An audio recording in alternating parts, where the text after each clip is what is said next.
Yeah, we good. All right. Check 1, 2, 3, 4. Looks like we're on. We're on, Chuck. We're on. We're back. What's going on? We're going to go ahead and share this out to our people real quick, and then we're going to get started into the conversation. Welcome, everybody that's coming on. It is Circle Talk time. It's Friday. Happy Friday to everybody out there. How you feeling today, Chuck? Man, I am feeling good. As I was just telling you, I just got through finishing up a walk. I got my 3.25 miles in this morning. So feeling good, bro. And I did something a little different this morning. I had a partner of mine out in California. So we were testing out some of the features on the Facebook app, and we were able to live stream together. So he was in California walking, and I was here in Washington walking. So that was really nice. That was awesome. Well, just so everybody know, I was a little bit under the weather yesterday, so to speak. I had an emergency surgery that had to be done, so I was a little iffy if I was going to be able to make it this morning. Yeah, but you know, hey, God works in mysterious ways. He made it possible, and so I'm here. Yes, I had to get a root canal yesterday, so I am in a little bit of pain. So if I start drooling, I apologize. You know, that's kind of what you have to go through to get rid of that instantaneous pain once it comes on. But we good. We here. We got an exciting show for you today. I got one of the faces of Tacoma in all 2000, from 2008 to probably 2016 when he moved. Mr. DJ Donald Tabor's in the building. But before we get to that, me and Chuck, we needed to have a conversation, talk a little bit, just catch up. And so Chuck, let's get on this Black History thing. You said you had something that you wanted to share for Black History Month today. Yeah, I actually had something I wanted to share, but I haven't had a chance to get it set up yet. But since you put me out there, I was so actually I had a picture of the Million Man March. Oh, okay. And what I wanted to talk about was that I didn't want to forget that, you know, right. that actually took place. And not only did it take place, but I was a part of it, you know. And was that in 1995? Shoot, 1995 sounds good to me. I can't. Good evening from Washington, where the heart of the Capitol has been filled today with African-American men, a huge crowd, hundreds of thousands, young and old, from all corners of the country, here to participate in ceremonies of celebration, atonement, protest, here to be praised and challenged by Black preachers and politicians, poets and entertainers. At the end of the day, a long, passionate, and confrontational speech from the controversial leader of this march, Minister Louis Farrakhan of the Nation of Islam.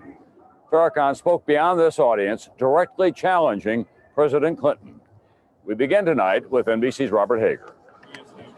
They poured off buses from Baltimore, Richmond, Syracuse, Norfolk, and all across the country. By midday, they filled the Washington Mall, from the U.S. Capitol all the way to the Washington Monument, a stunning sight. I didn't see it. Okay, yeah. So I'm not gonna. It was a news clipping from Million Man March. It says October 16th, 1995. Okay. Man, and that's just a time or a situation or an event that happened that I don't think that for Black history that we should ever forget that.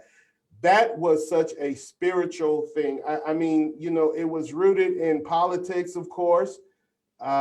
Nation of Islam organized that, and I had a chance to. I had an opportunity to go, man. I remember I worked that night, worked a graveyard shift, got off that morning, called up my uncle and my brother, and a cousin of mine. They said, "Yeah, let's go." I was living in Detroit, Michigan. So long story short, we were able to just jump in a vehicle and drive up, and I had an opportunity to take my son. So my son was able to be a part of that. He was just a little tyke at the time. I think he was maybe somewhere like 5 or 6 years old. Nice. My cousin was able to take his son. Most of all, I was able to experience that with some brothers. And let me tell you, man, the media portrays Black men in a negative way. but this was a moment when you had, in my opinion, at least 1 million Black men in the same place at the same time, and everybody was in the same frame of mind. You could cut through the love with a knife, man. And if a person has never experienced something like that, it is truly something that you should strive to experience in your lifetime. 1 million Black men, everybody loving, everybody being positive. You know, it was miraculous, man, nothing less than that. So that was something I wanted to share.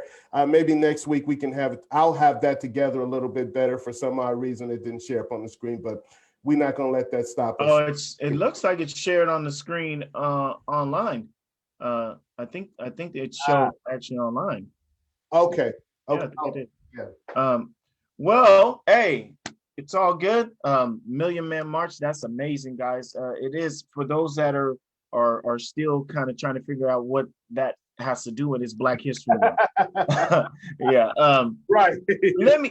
Let me just ask you a question, Chuck, and then we're gonna bring on DJ Tabor after this. But let me ask you a question. Absolutely. So you have created a page, right? For the people, and you have gained so much status to where you have over 500,000 people frequently flowing through your page. Here it is, February. Okay.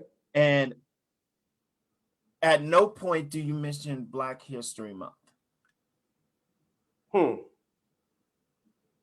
Is that a problem?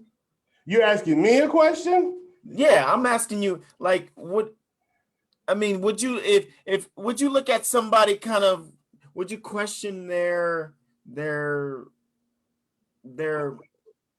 Well, you know, real quick, the way that I would look at it, it would be like someone that was maybe saying, you know, I have a page about I have a page about people coming together. Yeah. Okay? People coming together. So it's a site or a page where people can get together and meet and talk. Well, I probably would be very conscientious of how I represented religious things. You know, you may not want to give credence to one particular doctrine, because you know that immediately upon bringing in the issue of religion or even implementing religion into it is going to build a divide, and it's going to start the controversy. And you may be trying to send out a message that what you're doing, what your page is about, is bigger than that, you know? And so I don't believe you should deny anything that you represent, whether it be religion or politics or whatever your social perspective is. But I do feel like sometimes you got to be honest about the audience that you're trying to draw. And I don't think that it may not be fair to draw a particular audience and then say, okay, now I'm going to implement these things to it. Whereas if you started out in the beginning where you said, hey, this is an open page and we talk about politics and we talk about religion and we talk about everything, then, well, of course, sure. At the time, you know, you can bring up any subject. As far as Black history, I'm going to bring up Black history, you know, if I have an opportunity to, just because I enjoy Black history. You know, I'm Black and I love history, you know, so that's not an issue for me. But I could understand how a person may not go down those roads. I'll give you a perfect example right quick, and then I'll get off of it. Okay. During my walks in the morning, I don't know if you remember when I first started the Morning Glory, one of the things that I wanted to do was I wanted to never speak about anything negative. Because the premise of it was that first thing in the morning, I want to give somebody positive things to think about. But I've been doing this during the pandemic. I've never spoke about the pandemic.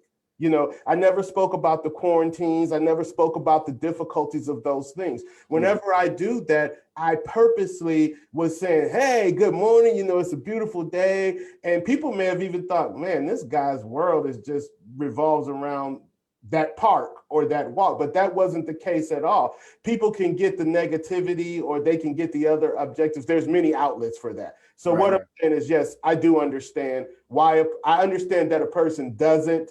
Yeah. And say why. I understand why, because I don't know the dynamics of that situation, but I think it's okay. Okay. All right. I just was wondering, just wanted to throw that out there real quick. But guys, we didn't come here to talk you guys' ears off. Hey, so man. We're gonna go ahead and bring our special guest, Mr. Donald Tabler, on. So let's go ahead and welcome him into. Welcome. As soon as I figure out how to do this. All right, here we go. Check 1 2. Hey, there he is. Hey, what's up? Hey, you ready, bro? Yes, sir. We do apologize for the little bit of we always try to start off with a little commentary, just opening up the floor, just getting everybody in and talking about just our weeks and things that we've gone through the week. But it ain't about us, it's about you, my guy. How you been? How's everything going over there? I'm good, man. I'm good. I'm blessed. I'm doing well. It's so nice. It's so nice to see you, man. Obviously, we've crossed paths plenty of times back in the day, when you was doing your thing, barbering, and when you was out there out at the clubs working hard and doing things of that nature. I think we even tried to do like some kind of a backpack giveaway at one point back in the day. I came into your barbershop and we had chopped it up about a few things. And so I know you've been doing a lot. Back in the day, you was busy. I walk in, you got a person, you're cutting their hair, and then there's a person waiting, and I'm like, I'm all scared. Look at me, that's old cat walking up to this young cat, like, can I get a little bit of your time, man? He's like, no. I'm busy. Give me a card, I'll call you. But you was very professional. We chopped it up a little bit, and then we talked later. But that being said, man, let's just jump right into it. Man. Where you from? Like, how was your upbringing? Did you originally come from Tacoma, or where were you born and raised? What? Nah, man. So I'm a West Coast baby. You know what I mean? I was born in Oregon, Salem, Oregon. My parents left when I was like 1. They moved to Northern California. Grew up there till I was Humboldt County, Northern California. So I was about 7 or 8. My parents. You got some Humboldt County? I don't know nothing about Humboldt. I've just heard about Humboldt County. That's Humboldt. Oh, okay. Yeah, that's the marijuana capital of the world. Yeah. Something like that. Yeah. Yeah. My parents separated when I was 7 or 8, something like that. And my dad moved up to Washington State. He ended up working at a prison up in Clallam Bay, up near Port Angeles, like on the very tip, the peninsula. And he married a woman from Neah Bay. It's a native reservation up there on the very tip of northwest of the United States. It's the very tip. You can't get no further northwest than Neah Bay, Washington. So I grew up from like 7 till I was 4. And my mom, so my stepmom, the woman that my dad married, her family took us in immediately.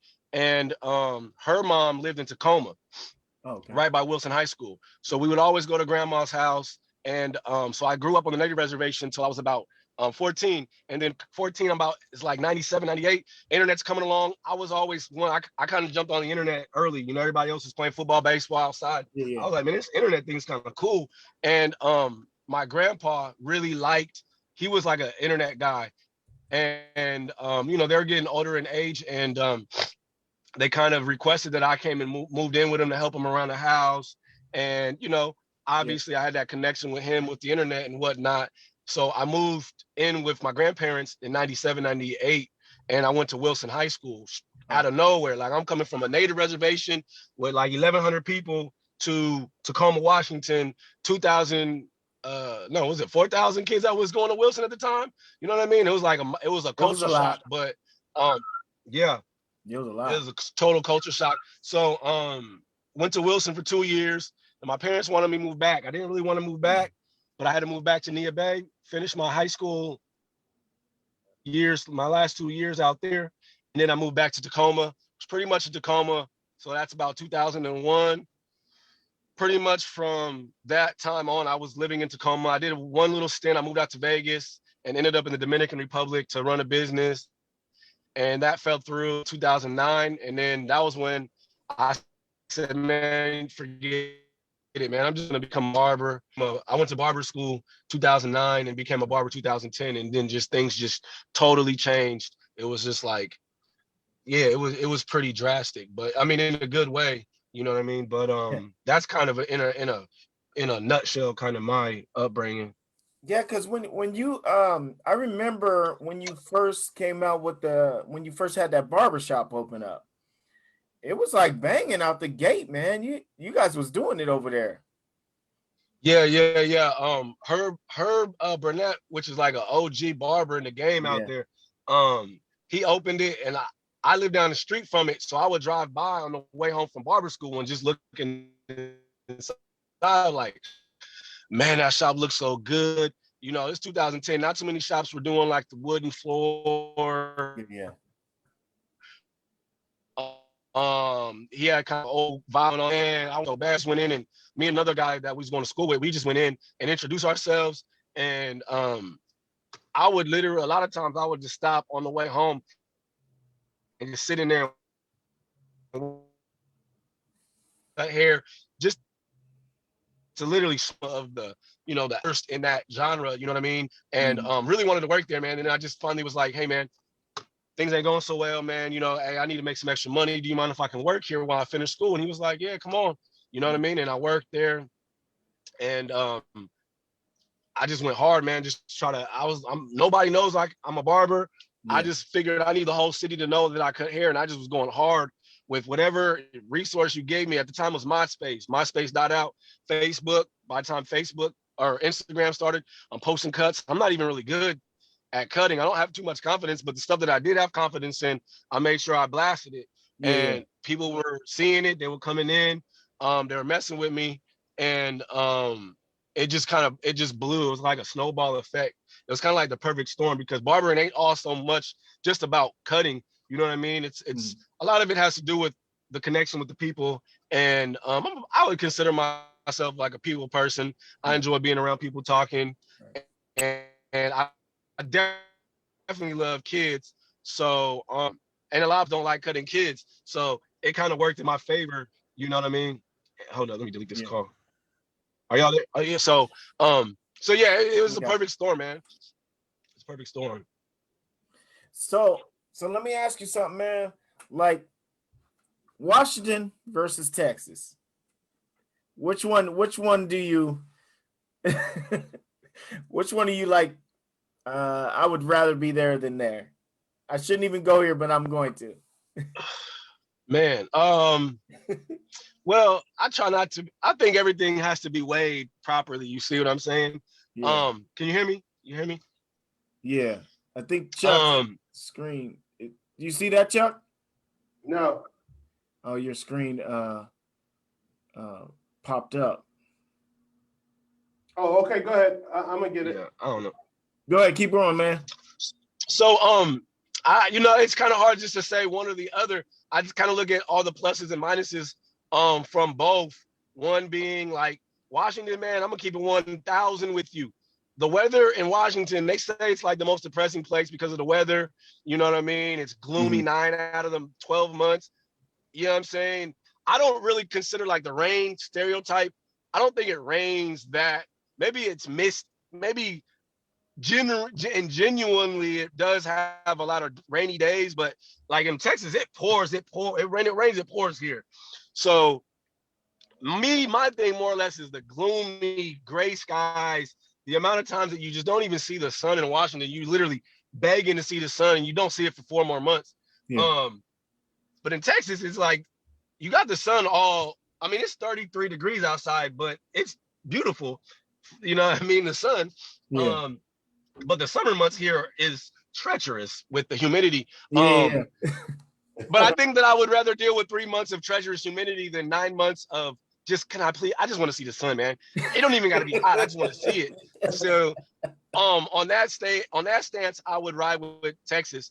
I will say this: I'm living two different lifestyles in both states. In Washington, I was a lot more secular. I'm partying. You know what I'm out in the clubs. I'm more active. I'm doing things. In Texas, I'm kind of just to myself. I kind of work. I go to church. I really don't do much. I haven't gone to a club since I've been here. I don't, you know what I mean? So I don't have the super amount of social interaction, but what I do have at the barbershop, which is probably one of the most social jobs you can have. One thing that I've noticed is definitely like that Southern hospitality. I would definitely say from, like I said, my perspective on what I do is definitely prevalent. You know, I've never been called sir by kids, you know what I mean, until I got to Texas. You know what I mean? And at first it was kind of, I feel like the kids there too. It's like, you know, they revere folks that are older than them. They refer to them as sir. I don't recall having that very much in Washington. Another example, like here at the barbershop, people that literally have been a client of yours for years, they're sitting there waiting for their cut. They will ask you, hey, raise your hand and hey, can I use the restroom?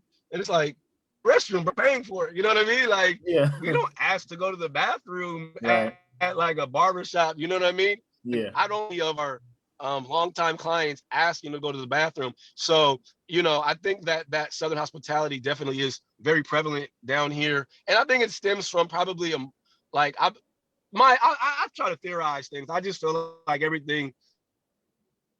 nothing happens for no reason in my mind. And I try to come up with theories. All they do is come up with theories. You know what I mean? And the one that sound good, they put a stamp on them and call it the Einstein theory, and we accept it. But whatever. But my theory with that is just that, you know, this is the Bible Belt. The Bible is very respected and revered still down here. Churches everywhere. And I just kind of feel like, you know, there's a little bit more upbringing in that world through the majority of the people. And it kind of oozes into even like the secular world. So be it, however you want to say it. You see what I'm saying? So I definitely would say that that's there, you know what I mean? But I mean, I got a lot of love in Washington. Whenever I go home, it's almost overwhelming, the amount of people that, hey man, can we just get together? Can we link? You want to, I got you on a lunch. And it's like, man, I'm here for 3 days, man. It's hard, man, but it's love. You just ain't got the time for everybody. And it's hard. It's hard to even like, you know what I mean?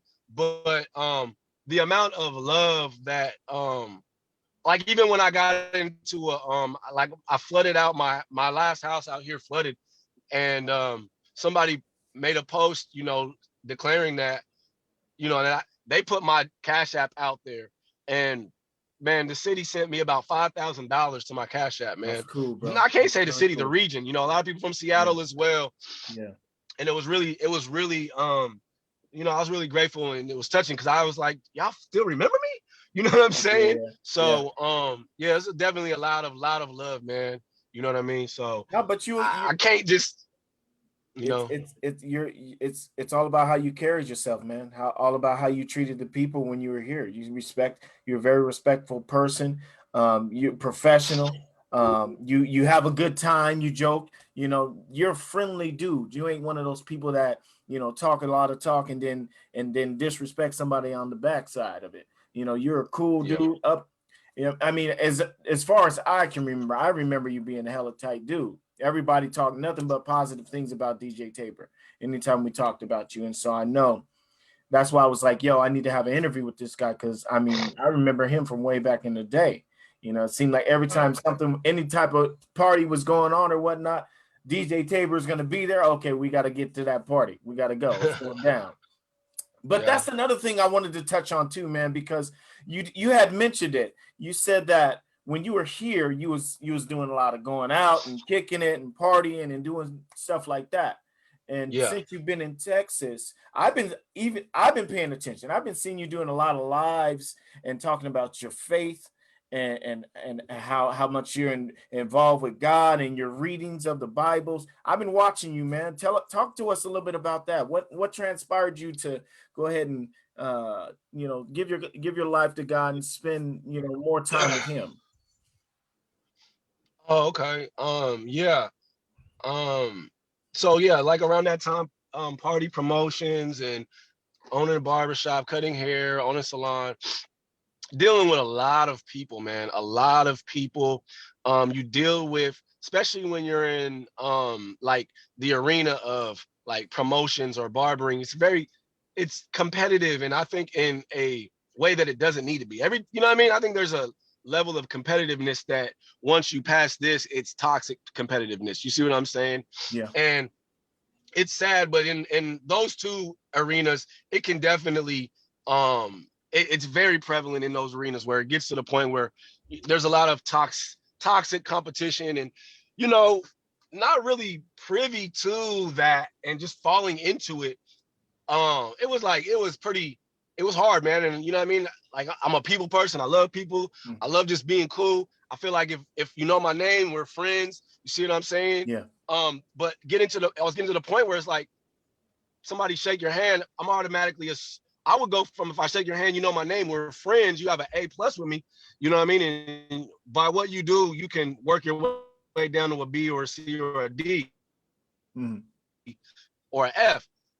To the point where, like, if I shake my hands with somebody, they got an F, and they got to prove to me that they're solid individuals, and they're not trying to use you for some clout. They're not trying to use you to get close, to get some information, to talk behind your back. I'm not trying to use you to holler at a girl that you're talking to, whatever. Just a bunch of catty, toxic type stuff. And it was weighing on you, and it was creating that type of individual in you, where you're defensive, you know what I mean, you're on edge, you know what I'm saying? And I didn't want to be like that. I don't want to be like this. I just want to make some money, enjoy my life, help people along the way, and blah blah blah blah, whatever. You know what I mean? And it was just like this. I don't think it's gonna happen like that. I just don't think it's gonna happen. This just keeps getting weirder and weirder. And I wouldn't consider myself ever really a spiritual person. I always had a genuine interest in God. Wasn't raised in the church. Definitely, I mean, I went to church when I was a little kid, but it wasn't pushed. We weren't reading the Bible at home. We weren't stuff like that. You know what I'm saying? But I always believed in a God. I was kind of like what I believe most people have the idea of God is. Most people, I believe, think they create God in their own mind. You see what I'm saying? I'm sure God wants me to help this old lady. She dropped her cabbage in the grocery store. Let me pick it up and hand it to her. That's what God wants me to do. I'm a good person. See what I'm saying?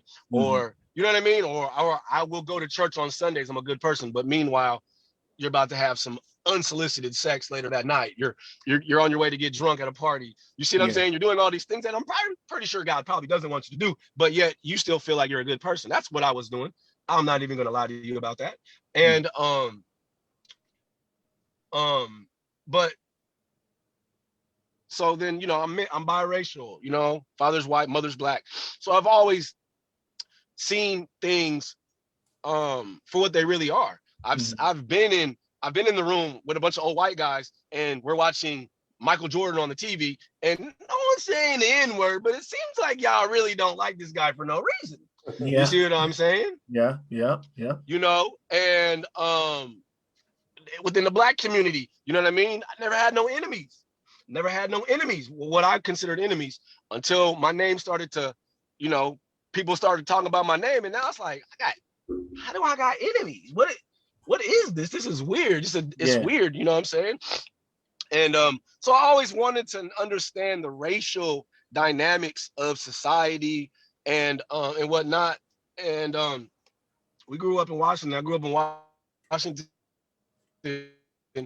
I never really really did. I got a lot of Martin Luther King and not even really Harriet Tubman, Rosa Parks, and that was pretty much it. And the little bit of Malcolm X that I did have was he was like hate-filled. He hated white people. He was murderous. He was for violence and all that. That was like the subconscious teaching that I had gotten. Nobody said it directly, but it's a subconscious, which I believe most of the things in our head we're taught subconsciously. You know what I mean? Nobody comes out and says that, you know what, it's 2021, so we're able to have sex with women without being married to them. That's a norm now. Like, no one says that, but that's how is it subconsciously? It's been placed in your mind through, you know, so many different things. So anyways, I said, let me just look into this for myself. I've kind of cracked the code on, like, we've been lied to about some things, so I'm not gonna just believe that possible rhetoric that he was this. So I just typed on YouTube some Malcolm X speeches and whatnot, and he was blowing my mind, man. He was like blowing my mind with some of the stuff that he was saying. The stuff that was really blowing my mind was stuff to like media propaganda, you know, whitewashing of the media, how they villainize like the Black people, and like the programming, you know what I mean? And I was like, they still doing it. You know, they still doing this. Is crazy. Like, I'm watching around, this is about 2015, I'm watching like the Freddie Gray situation that happened in Baltimore. And I watched how the media like took you, instead of the fact that this guy was killed unjustly, they changed the narrative to how these people are tearing up their own city and this and that. And you know what I'm saying? And I'm just like, yo, they're still doing it. You know, they have the power. You know, Malcolm said the media is the most powerful entity in the world because it has the ability to make the ones that are being victimized look like the villain, and the ones that are doing the villainization look like the victims. And it was just like, and mind you, I'm not on no racial, I'm not on that. You know what I mean? I've ascended past that, but I'm just saying this is where I was at the time. So I just started watching so much Malcolm X. Like, I'm talking about, you know, we're on our way to the club and guys are coming to my house to pre-funk, and I'm watching Malcolm X videos, and they're like, yeah, bro, here's the Patron, you know what I mean? Are you? And I was just like, man, I'm good. You know, my mind it's like my mind has been open for the first time to something other than money, making money, impressing women, partying, having a good time, and feeling good in sports. Like, literally, I can literally say that was what my mind, and I can't speak for everybody, but I feel like probably a lot of people that are in my shoes, that those are the things that stay on our mind a large percentage of our years, at the very least in my 20s and early 30s. That was it. And for the first time, I'm moving in my mind construct. How is this? How, instead of just accepting racial oppression and prejudice, how is it happening? Why is it happening? Who's really doing it? It can't be all white people. I know some poor white people that are, they're not, you know what I'm saying? And then at the same time, I know some Black people who are high up, who are kind of helping keeping the Black people oppressed. Yeah. But no one's bringing that up. So for the first time in my life, my mind is really like, you know, open, you know what I'm saying? And I gained a lot of, I had a lot of empathy, sympathy for like the Black race. You see what I'm saying? And I was just for the first time asking questions in my head. And I know I was asking to God, but I'm talking about, once again, I say, like, I always try to theorize, like, it's just the way my mind works. Like, things just don't happen for no reason. That's the way I look at everything. So in my mind, I'm just like, why do Black people have it this bad? What did they do in history that was so bad to get, you know, 400 years slavery, civil rights movement, Jim Crow laws, you know what I mean? Like, what was it? Why didn't we get taught who we were in school? Why did it start with slavery? What's going on? And somebody called me, and while I was going through this, because I'm really like, at this time, I'm super pro-Black, man. I'm on Facebook. I'm talking about, you know what I mean? I'm just pro-Black. I can't really go back and remember what I said, but and then somebody called me and just was kind of chopping it up with me, and I just let him know how confused. I just don't know why it is continuously so bad. And like Malcolm said it 50 years ago, and it's still going on. But it's like, at least back then, people were privy to it, and they wanted to change, they want to fix it. But now it's like nobody really cares. It's 2015, nobody even cares. And he was like, well, yeah, it's written in the Bible, black people are God's chosen people. Here, let me read the scriptures to you. And they read the curses in Deuteronomy chapter 28 of the children of Israel. And a lot of those curses sound like things that have happened to the black man here in America. And it just blew my mind. I was just like, whoa, wow.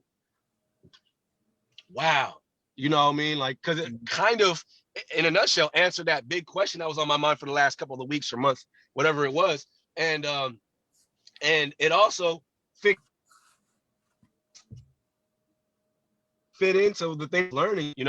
I watched the Hidden Colors documentary, which shows a lot of painful things that happened to black people back in slavery and even after, that you just don't come up in school and stuff like that. And it's just like, so it is possible that the Bible has been given to us in a whole nother way incorrectly, and it really should be given, and it's talking about this people who have been oppressed, blah, blah, blah. And so I started watching those videos, and mind you, I'm in a state of flesh. The Bible speaks of the fleshly mind. The fleshly mind is, anger, division, fornication, debate, all these things. My mind was in a state of resentment. I was upset at the things that had been done and that has been hidden and all this. And it's like, yo, man, I want justice. You see what I'm saying? But my mind is in a state of resentment, and I don't really quite at the time understand how all this stuff connects. And so I'm watching Hebrew Israelite. I don't know how familiar you are. There's a lot of stuff that sounded good to where I was at with that resentment and whatnot. And they had scriptures to back this stuff up, but I didn't ever read the Bible, so I didn't know if it was true or out of context. So I just accepted it, and I started studying, man. I started studying. I got connected to some pretty good dudes, and we were studying the word, and it changed me. You know what I mean? I believe that the Black Native Americans and Mexicans and Puerto Ricans, Jamaicans, these people were the original tribe of Israel, lost tribes of Israel, that God punished for not keeping the Mosaic law under the first covenant. Mm-hmm. And God is now waking these people up to who they are so that they can go back and keep old laws under the Mosaic covenant so that they can get back into God's grace. And sounds good. Yeah. Sounds good to somebody who have a biblical background. It sounds good. And then, like I said, you're backing it up with scripture. These guys are sounding intelligent. They know scripture. And there's a difference between knowing scripture and understanding scripture, but these guys know scripture, and they're breaking things down. And man, it's very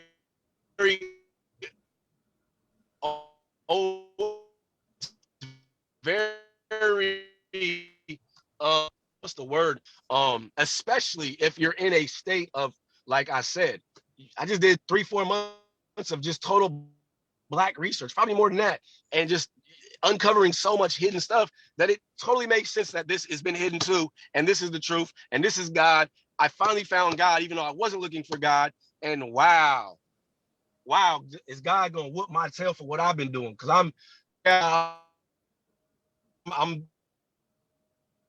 I'm doing good things in the community, but I'm doing some sexual things at night with some, you know what I mean, that I definitely shouldn't have been doing. You know what I mean? Under God, under the world says if you're successful, you're supposed to do that. But God, no, you know what I mean? So I was immediately struck with a fear of God, like, dude, you know what I mean? Because you have to take everything into account. If this is true, and God put his own people, his own children through the slavery, through the all this, what's he gonna do to my little light-skinned tail? You know what I mean? So I had to make some changes, man. And they were for the better, you know, they were for the better. Sex, I had just started smoking marijuana about a year, maybe less than a year before that. Threw that out, drinking, partying, just, you know, all that. And so I started studying with the Israelites and whatnot. And as I'm getting into it, I'm noticing that a lot of these Israelites, they still have the resentment that I initially had. Like, they're in it, like cussing people out. They hate white people. You know what I mean? And it's like this. It's not even that they hate white people. A lot of them don't even like black people. Yeah. And it's like, what is this? This, you know what I mean? And so I'm always more drawn to the writings of Jesus Christ. I was more so I read more Christ. A lot of the Hebrew Israelites believe the Bible is about them. They believe that they're the children of Israel. And once again, I'm not here to shame them, because I get it. I understand it. I didn't even grow up like in the hood where I'm experiencing way worse oppression and all this. So I understand. You know what I mean? I understand. See what I'm saying? Yeah.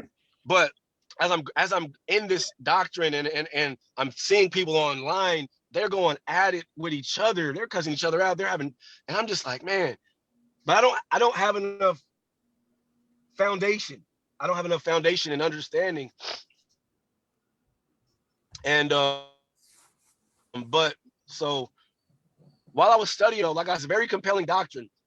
I really didn't want to be at work anymore. I didn't want to run the barbershop. I lost that drive, that urge, that love.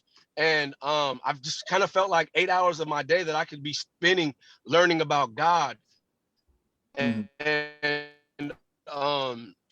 just life. It was tough to sit in my shop there in Tacoma. Yeah. And just, you know, sat on the mile and studied my word, studied life. At that time, you know, I learned about like how the body works, you know what I mean? How, you know, alkalining your body can cure you of diseases and illnesses, and they're hiding this information from us and that. I went vegan, you know what I mean? Which was crazy. I had so much crazy revelations once I went vegan, and I've been vegan for the last 5 years, you know, probably more vegetarian at this point. You know, I ain't gonna lie, man. Yeah, sometimes I dibble and dabble with pizzas and stuff, like eat meat. And but like I said, I'm in the Hebrew Israelites. We're dealing with, there's so many different doctrines in the Israelite. Some believe white people can be part of God's family, some don't. Some believe you can literally cuss while preaching the gospel. You know, I'm assuming y'all know some words, so I'm just speaking it. Maybe the crowd watching does, but you know, in one of Paul's epistles, he said, you know, he says, although, what he say? I may be rude in speech, but not in knowledge. They take that. Some of them take that as, man, I didn't cuss you out. Paul was rude in speech. He was rude to people. It was cussing them out, letting them know about God. You know what I'm saying? Yeah. So these guys will literally be cussing while giving you, and I don't know if this is it, you know. So like I said, instead of reading about like when God was, you know, dealing with the nation of Israel, the flesh nation of Israel, which they believe they are in the Old Testament, that stuff never really interests me as much as like what I needed to do to save my soul, which they will say you need to be preaching of the Mosaic. But I read Jesus Christ, man, and that was really what I was reading more or less. And I was seeing, I'm not really seeing much talk about casting out devils, and Jesus said those that follow me will follow me in spirit and in truth. And I'm not seeing much spirit. I'm seeing flesh. You know what I mean? This doctrine's based on skin color. They're gonna say it's not. It's based on blood, but you don't know your blood. You know what I'm saying? It's based on skin color. You know what I mean? So yeah. It was just a little. It was tough though. It was like kind of fighting within myself. Like, is this right? Yeah, it has to be right, man. Look at all these things that have happened, but it feels wrong. Right. But So around that time, I also found out about this water company that it's out of Japan. It's been around for 45, 50, almost 50 years now in Japan. And it alkalines your water electrically. You hook it up to your tap and it electrifies your water. It makes like a medical grade water. And it's really good. Like I said, I had learned already about alkalining your body to defeat disease and illnesses or prevent through Dr. Sebi and some other people that preach pretty much the same thing. And then I found out about this water machine. So I purchased this machine and I buy it strictly for myself. And come to find out that if you buy a machine, you can be a distributor for the company. Right. But and then I found out about this water machine. So I purchased this machine. Oh, I'm listening to myself. I got a reverb. And I buy it strictly for myself. And I got a reverb. To find out that if you buy a machine, you can be a distributor for the company. Are you listening to the one online? Is that what that is? Now I think it's gone away now. Okay. I'm good now. Go ahead. I'm sorry if I'm taking long, man. No, man. You good. You touching on all the key components that we were going to be talking about anyway. But yeah, go ahead and touch on the water because I was going to actually ask you about the water. And then after that, we were going to move into something else after the water. So go ahead. Let us know a little bit. Okay, well, let me just wrap it up because I don't think a lot of people know how I ended up in Texas. And the water kind of had something to do with it. So after I sold my shop and started like kind of promoting about the water, telling people about it, I'm broke now. I'm cutting hair at one of my boys' shops in Lakewood. And I'm telling everybody, I'm really zealous about this water. I'm telling everybody about the water, man. If you want some, I'll bring it to you or come back to the shop tomorrow. People would be like, yeah, for sure, I'll come back. They wouldn't come back. I have a full gallon of water for them. They wouldn't come back most of the time. And I was just like, man, if I had my own shop again with a sink in it, I could just have my machine at the shop and people can just come here and get a cut and get water. Yeah. Oh, that's what I want to do. You know what I'm saying? But I had no money. And not only that, but I looked around town. I couldn't find no shops that had like a sink in it. And so it was like, it is what it is, but I really wanted to do that. And I didn't really tell nobody that was just in my head. So 2017, we came out to Houston, Texas for a Hebrew Israelite convention. And we stayed in a small town called Humble, Texas, which is north of Houston, 15 minutes north of Houston. And we thought that was crazy. We stayed in a town called Humble. Wow, that's crazy. I didn't even know it was on the map. Right. Do the event. I go back home. I'm cutting in my boy's shop there in Tacoma in Lakewood, and I get a message on Facebook like, "Hey, bro, I'm moving out of the country." And this is from a guy who I don't really know very well. We're friends on Facebook. He's from Tacoma, but he's living in Texas. He's been in the military for the last 15, 20 years. So we know each other through Facebook. And he's like, "I don't know where you are with barbering, but I'm moving out of the country. I want to know if you want my barbershop." And I'm just like, "What?" Wow. Yeah. So I say, "Man, can you send me I'm thinking it might be a 1 chair, maybe 2 chairs. It's a dump. Maybe he just doesn't have the time to sell it." I say, "Can you send me some information on it? What's it?" You know what I mean? He sends me the Instagram and the address is right there on the bio, 1712 First Street, Humble, Texas. This is 5 days after I just got back from Humble, Texas. Wow. And I'm like blown away. I'm like, what? Hold up. How to process these things. I'm looking at the pictures. Shop is nice. He's got 6 chairs. He has a basketball theme. It's nice. It's bigger, way bigger than I assumed. It looks good. And I'm just like, what? The thing that got me is that his shop has a kitchen area with a counter, a sink, a fridge, everything that I was looking for the water. You know, everything that I was looking for the water. So I'm outside the shop now. I don't know if I can change my, So I'm literally outside of the shop now. And I don't know if you can see right there. It's called Razor Sharp. Kangen water. It's called Razor Sharp. Okay. It's named after the Razor Sharps there in Lakewood. Yeah. So the guy that sold to me that was the church. That was the barbershop that he went to growing up, and he wanted to keep the legacy going. Man, that brother let me stay at his house for free for a year. He let me drive his truck. Wow. And I just felt like, man, this got to be God, man, setting me up. Yeah. And so I moved out here. Slowly started reading the Bible for myself, read more of Christ. It was revealed to me that it's not about race. It's not about skin. Yeah. It's about Jesus Christ. Yeah. It's about changing the mind. It's about changing the heart. The heart and mind are compatible. And it's about love. It's about like dying to yourself. It's about God, you know what I mean? It's about receiving God's Holy Spirit, you know what I mean? So I don't think a lot of people know that story on even why I'm here. Like, I'd never planned on being in Houston, Texas a day in my life. And I give God all the glory for why I'm even here. Whenever anybody asks me that story, why I'm here, I have to go into the whole thing because it wasn't me. So I kind of wanted to just make sure I got through all that. That's awesome, though. And since then, I've been in Jesus Christ. That's amazing, though, man. Awesome.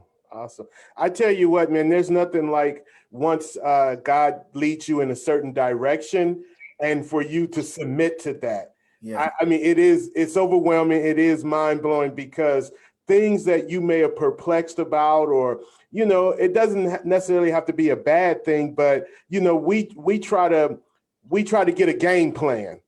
And sometimes, you know, things that we need, resources that we need for that game plan to take place, we just can't see the things lining up.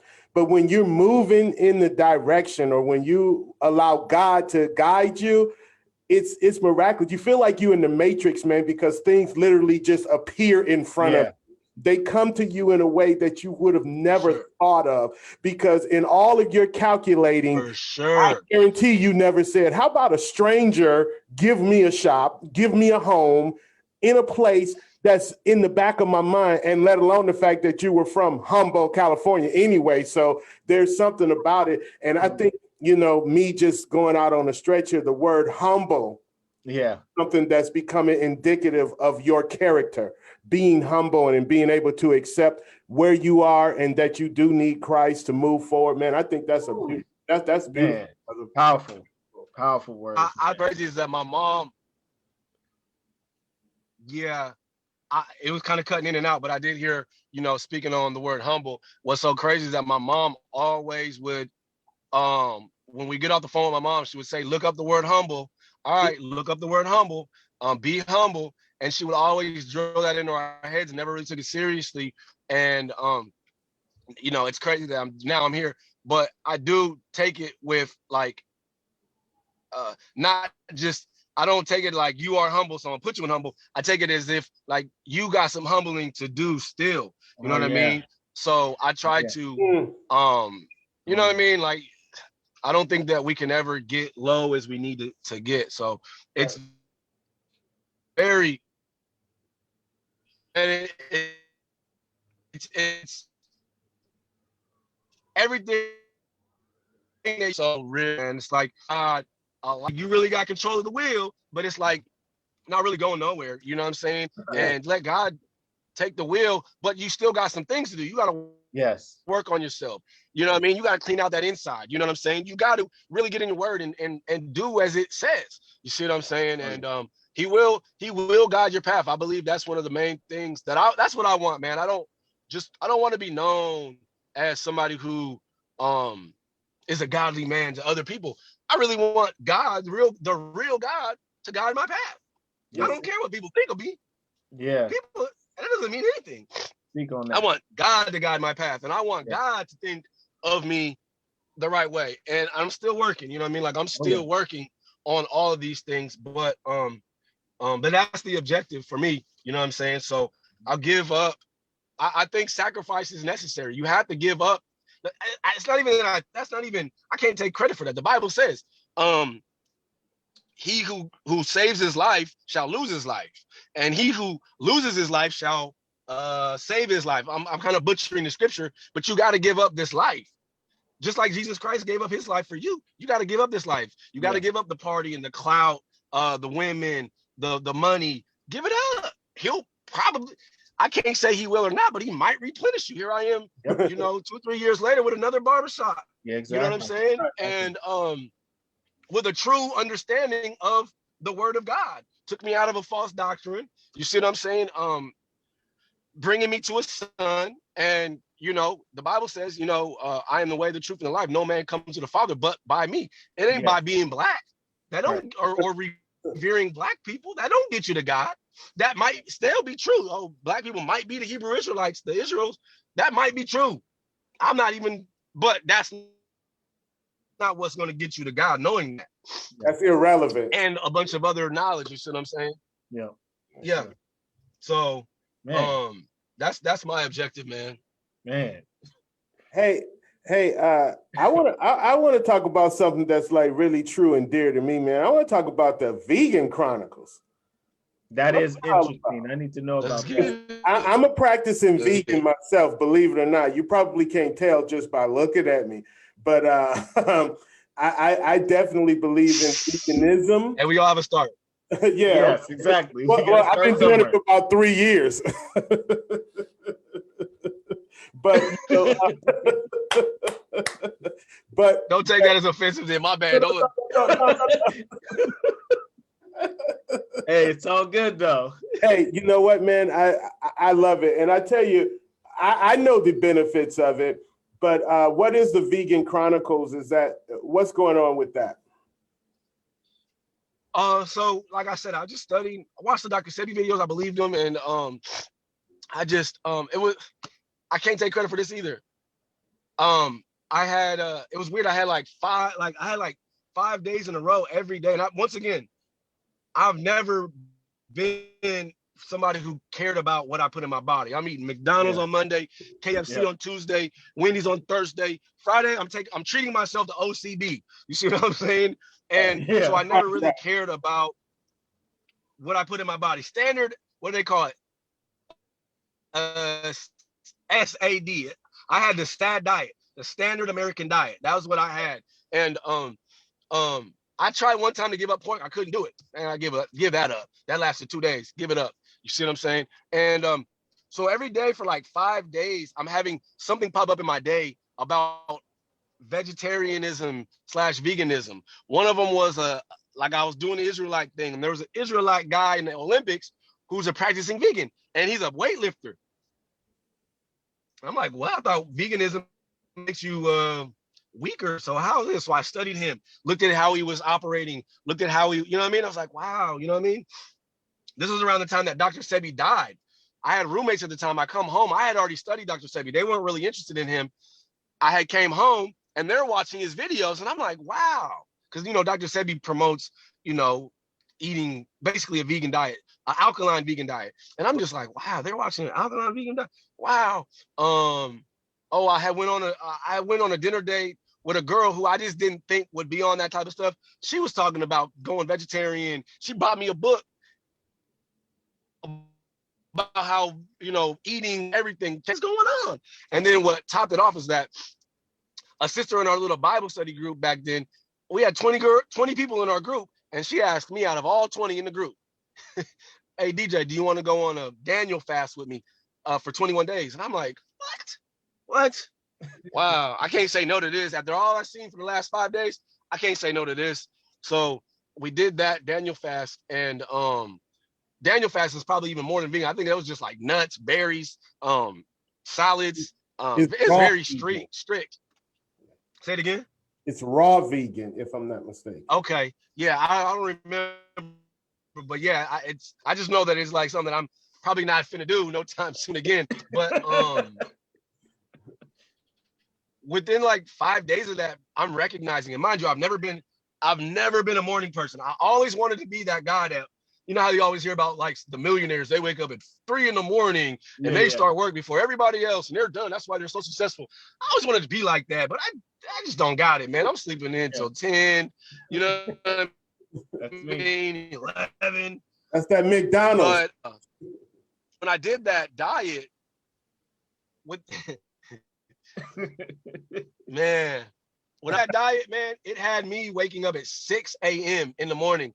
And I didn't know though, like I didn't know it had an effect on sleep or anything like that. So I'm literally like, what's wrong with me? I'm mad. So after like 3 or 4 days of waking up, not being able to go back to sleep, like I'm ready for the day, I'm just laying in bed for the next 3 hours. You know what I'm saying? So like the third or fourth day, I say, all right, let me, I think God wants me to be a vegetarian. So let me type in vegetarian testimonies on Facebook or on YouTube. And I watched like 5 testimonies and they all said the same thing. They all said, man, I woke up earlier. I slept like a baby. I'm happier. My mind's more clear. And And when I went from vegetarian to vegan, it got even more better. So I was like, wow, everything that they were all saying is what I was going through, especially the waking up earlier and the sleep. Like I'll fall asleep like a baby now. And I was like, dude, I'm not going back. I can't go back. This is good. This is good for my life. This is good for my lifestyle. I'm not going back. And so I haven't gone back to meat. And, you know, although you hear a little sniffle right now, I got a little sniffle from dang it, sleeping in like 30-degree weather out here when the lights went out the other night. But I don't get sick as I used to. I used to get sick probably 4 or 5 times a year. I might have been sick maybe 4 times throughout that whole 5 years now. And I'm including this little sniffle I've had for 2 days, which really isn't nothing. But yeah, I give that to changing my diet, you know, and getting rid of the meats, man. The meats have a lot of acid forming, mucus forming properties in them. And it makes sense though. It makes sense to really promote meat, knowing the meat is so heavy laden with all those things which cause disease, cause illness, keeps us sick. We're staying in the doctors, we're getting the pills and the meds, the pharmaceuticals stay rich, the meat people stay rich, the doctors stay rich. They're not diagnosing you for what you really need to do, which is change your diet. They're giving you pills that never really fix it. And that, you know what I mean? Like it's a cycle of sickness. And when that documentary came out on Netflix called What the, that like there's a cycle of sickness going on in America, starting with eating things that are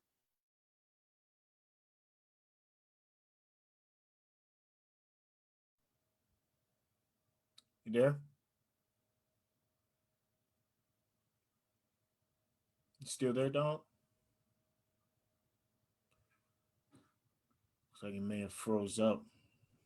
Yeah, I can still hear you. Can you hear Donald?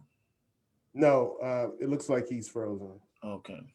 Yeah, but we'll just, you know, talking about that vegan thing, man, everything that he's saying is so true to heart to me. He's off now. Yeah, he may pop back in. We'll see. I know he is at work right now, so if he's got time, he'll probably pop back in. If not, then we'll definitely have another sit down conversation with DJ Tabor. Great guy, and you know, I'm glad he gave us that story about, because I didn't know why he moved down to Texas at all. It was just like, you know, he was pretty much in a place in his life where, you know, everything was going well while he was here. Right. You know, like everybody loved him. His shop was banging. Like he was just living a great life. But it's crazy how God will put you in a place and show you a couple things, sprinkle a little bit on you, and then you leave, and all of a sudden it'll come right back around twofold. You know, everything will crash, and then all of a sudden you'll end up in a different place, and everything that you had before, he'll give it all back to you. Well, you know, and a lot of times the place that we're at, even though it may be great, you know, it may be a wonderful place, right, they're doing so well, you know, and I'm just speaking in general, you know, persons, yeah, they got a spectacular job and they love their job and they got a nice home and they got a fancy car and, you know, all of those things that you know, that we have, and we'll be in that place and we'll be saying, God put me here.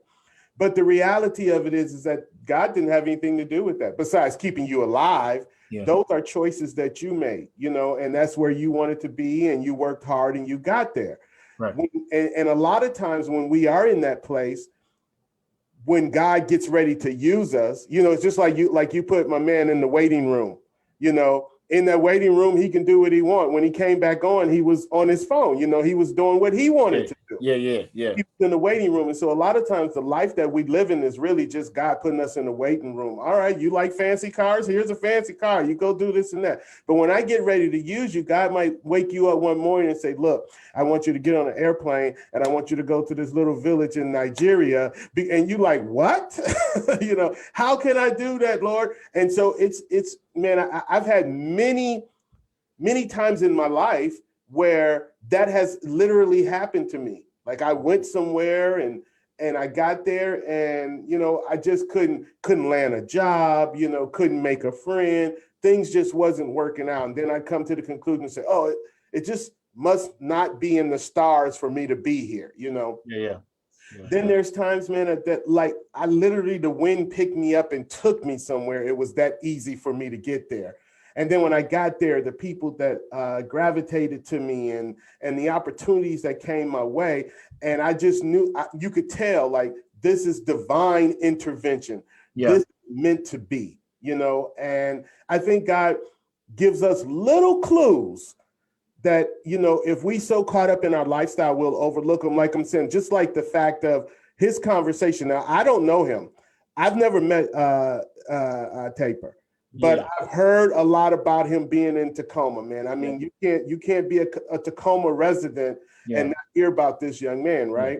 For sure. And once again, like you say, he probably had no idea, but it makes, like, I can see that clearly, just the fact that the places that he lived have the word humble in them. Mm-hmm. I mean, that's, and I don't believe in coincidence, you know. I mean, your parents moved to California, Humboldt County, now you end up in Humboldt, Texas, you know. I mean, that speaks volumes of letting you know that there's something bigger than himself. Oh, yeah. Involved in guiding his life. And no question. That to me, man, is really something else, you know. Oh, all right, so we got him back on. You good, man? Can we hear you? You can't hear us? Oh, hold up. Let me see what's going on with you. It says he's okay. Audio. Okay, there you go, bro. Yeah, there we go. I hear y'all, man. My bad. I don't know what happened. Hey, it's all good. It's all good. We was just waiting. We figured probably had the connections, because your connections kind of been in and out throughout the show. Oh, okay. It's all good. It's all good. So what we were talking about, the Vegan Chronicles, right? Yes. Okay. So where we? I don't know where y'all left off at. What y'all last thing y'all heard? Chuck, what do you remember? Well, I know one of the last things that you touched on that really caught my ear was, you know, the systematic skilledness in this country, the food, and how having a vegan lifestyle. Change that. Can I add into the vegan story very briefly? Because I think it's in conjunction to what you're saying. So, you know, I'd gone vegan, man, and I'd been vegan for like 2 years, right? And out of those 2 years, I'd practiced raw vegan for a year of that, which is not heating your food up over 115 degrees because it starts to kill the healthy enzymes and different things of that nature. But to make a long story short, I received a surgery, open heart surgery, and the first thing they do is they check your arteries, right? And because they're saying, hey, if we got to go in, we may as well do what we can while we're in there. So a lot of people that go in for a bypass surgery, they'll end up getting a double bypass or a triple bypass. That's because they're doing the artery checks once they're in there, and they're saying this one needs to be taken care of as well, right? Needless to say, I get ready to get this open heart surgery, and that was one of the things they did. They checked my arteries. And they came back to me, and the doctor, an older doctor, looked at me and he said, you know, I'm just going to give it to you straight, man. You know, as far as medically, you're obese, you know, you have a very bad diet and all of these things, but your arteries are exceptional.